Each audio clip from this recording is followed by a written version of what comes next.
कहते हैं कि माफी देने से जो कुछ हुआ वो नहीं बदलेगा, लेकिन भविष्य जरूर बेहतर होगा। फिर से कहते हैं, क्षमा के बिना कोई प्यार नहीं है और प्यार के बिना कोई क्षमा भी नहीं है। माननीय गुरुजनों एवं मेरे दोस्तों, एक व्यक्ति दूसरे व्यक्ति के साथ क्षमा करना ही हमारे जीवन में मुख्य कार्य है। इससे भी महत्व हमें मिलते हैं जब एक व्यक्ति अपने पापमय जीवन छोड़कर वापस आने के लिए क्षमा का मार्ग चुनते हैं, तब हमारे जीवन में रंगीन महसूस हो जाता है। इसी तरह के प्रेम के बारे में या क्षमा के बारे में सिंध मत्ती के सुसमाचार द्वारा प्रभु ईसा मसीह हमें समझाता है। दोस्तों, एक कहानी सिंध योहन और सिंध मार्कुस द्वारा भी योहन और मार्कुस के सुसमाचार में भी दिए गए हैं, लेकिन सिंध मत्ती ने उन दोनों ग्रंथकर्ताओं से भी बढ़िया रीति से प्रस्तुत किया है।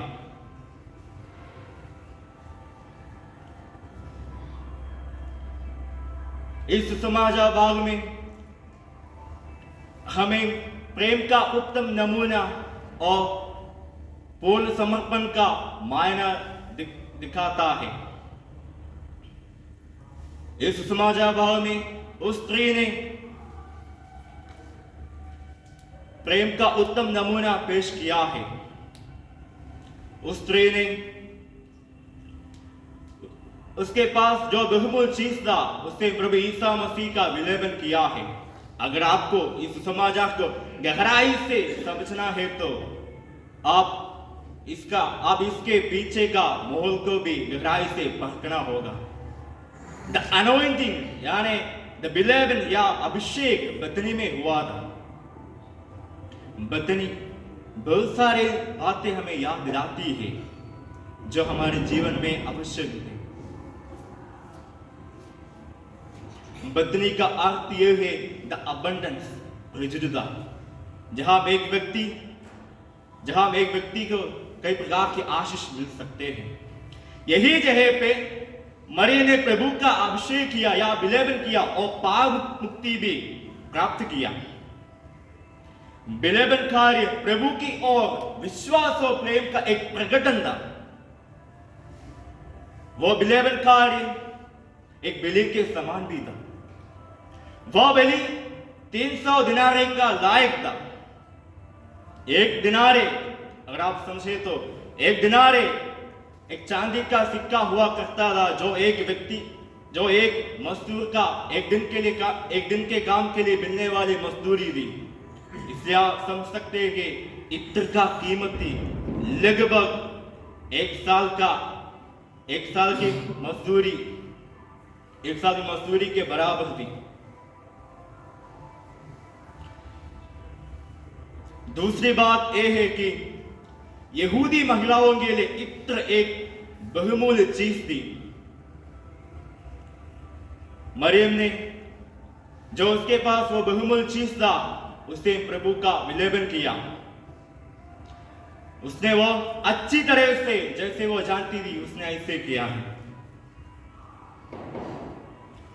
पुराने विधान में दाऊद और अन्य इस्राएल के राजाओं का अभिषेक किए करते थे, वैसे प्रभु ईसा मसीह भी मरियम द्वारा अभिषेक किया जाता है। यह अभिषेक उन्हें यांत्रिक स्थिति से नहीं बल्कि अपने मन से किया है, इसलिए वे आज भी हर इंसान के मन में रहते हैं। इसके साथ आप प्रभु ईसा मसीह का वचनों को भी याद कीजिए। प्रभु कहते हैं, truly I tell you, wherever this gospel is preached throughout the world, what she has done will be told in memory of her. Matthew 26:13।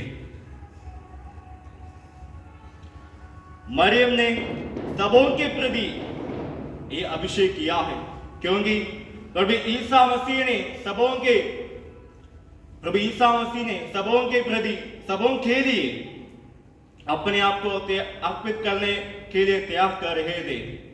इसलिए वो स्पष्ट रूप से कहा कि इसने एक कार्य मेरे दफन के लिए किया है, इसने एक कार्य मेरे दफन के लिए किया है।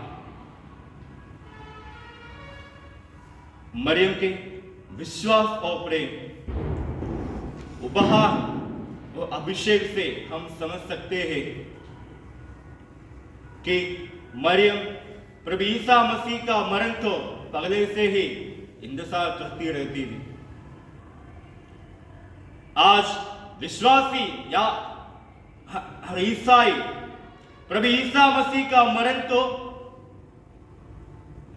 महसूस कर अपने विश्वास की साक्षी बनना चाहिए। यह हमारा कर्तव्य है। इसलिए क्योंकि प्रभु ईसा मसीह ने सबों के पापों के प्रति अपने आप को न्यौछावर कर दिया। ये भी आप लोग ध्यान रखिए कि मरियम ने प्रभु ईसा मसीह की सुसमाचार की घोषणा प्यार और विश्वास भरे दिल से किया। प्रभु ईसा मसीह हम सबसे यही चाहता है कि हमारे दिल भी प्यार और विश्वास से भर जाए।